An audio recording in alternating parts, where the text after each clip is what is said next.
এই যে টাকলা মুরাদ সাহেব, তিনি রাষ্ট্রধর্ম ইসলাম রাখবেন না, তিনি ৭২ সংবিধানে ফিরে যাবেন। বঙ্গবন্ধুর নেতৃত্বে ভাষণটা দিচ্ছেন, দেখেন, তার নিজ মুখ থেকেই শোনেন।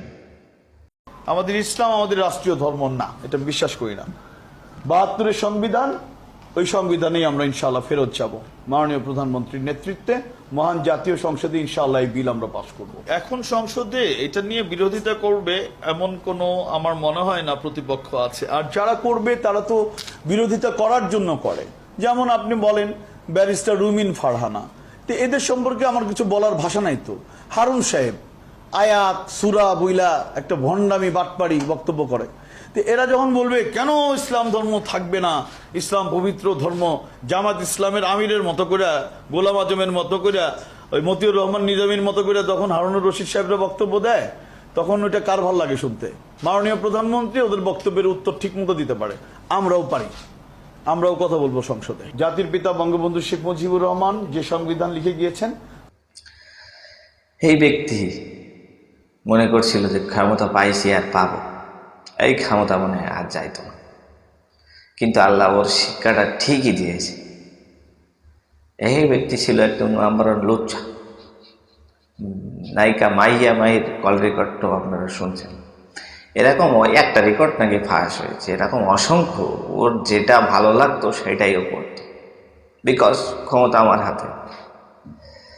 তো ক্ষমতা যে সবসময় থাকে না এটা ও জানত। সে একজন ডাক্তার, কিভাবে এই ডাক্তার হইল এটা আমার মাথায় ধরে। সে যে বক্তব্যগুলো রাখে সবসময় গরম গরম বক্তব্য রাখে, যে বিসমিল্লাহ সংবিধান থেকে আমরা রাখবো না, উঠিয়ে দেব। ওর জন্য বাপদাদার সম্পদ চাইলাম আর ধরি তুড়িয়ে ফেলাই দিলাম। যে আমার চিবিতে কি পিটান পিটাইছি রে, মাইকে দিচ্ছে। শুধু তা না, সে অসংখ্য অসংখ্য বক্তব্যগুলো দিয়েছে, সে বক্তব্যগুলো সব ইসলাম বিরোধী বক্তব্য। সে তার মাথার মধ্যে সবসময় একটাই চিন্তা আসছিল যে ইসলাম কিভাবে দাবিয়ে রাখবে, ইসলামকে উপরে উঠতে দেব না। অসংখ্য মামলা তিনি সংবিধানে চালু করবেন, সংসদে গিয়ে উপস্থাপন করবেন, বললেন যে আমরা এর আগে একদম রাষ্ট্রধর্ম একদম নিচ্ছিন্ন করে দেব। 96% মুসলমানের দেশে তুই শালা বিসমিল্লাহ উঠিয়ে দিবি, তোর এত বুকের পাটা কোত্থেকে আসলো? আল্লাহ কয় তো ফেরাউনের মতো ব্যবহার শুরু হয়ে গেছে। আল্লাহ ঠিকই ওকে এমন সিস্টেমে ফেরাউনের মতো মার দিয়েছে যে মাথার উপরে 6টা ফ্যান চলছে, বাদ বাকি 5টা ঠিকই আছে।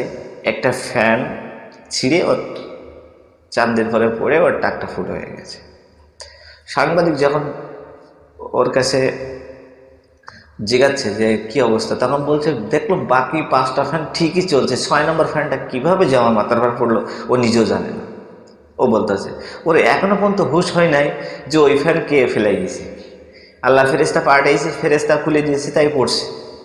এটা ওর মাথায় ধরে না। আল্লাহ যে ছাড় দেয়, ছেড়ে দেয় না, এটা ওর মাথার মধ্যে এখনো পর্যন্ত আসে নাই। কারণ আসে নাই, ও ইসলাম মাইন্ড তোর মাথার মধ্যে থাকেই না।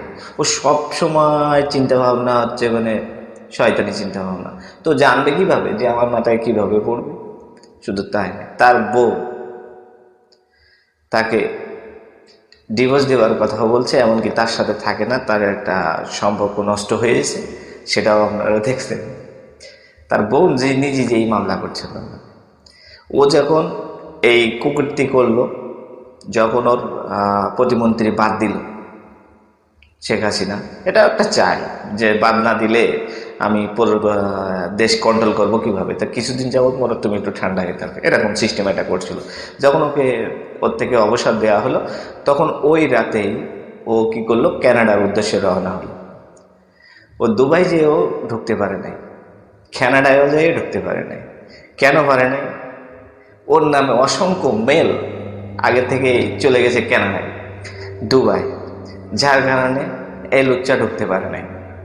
অবশেষে সে আবারও ফিরে বাংলাদেশে আসে। বাংলাদেশে আসার পরে এই ঘটনাগুলো ঘটছে। এখন পর্যন্ত সে যে কোথায় আছে মানুষ এখনো খোঁজ রাখে না। জামালপুরের চেহারা নাকি ও বদলিয়ে ফেলবে।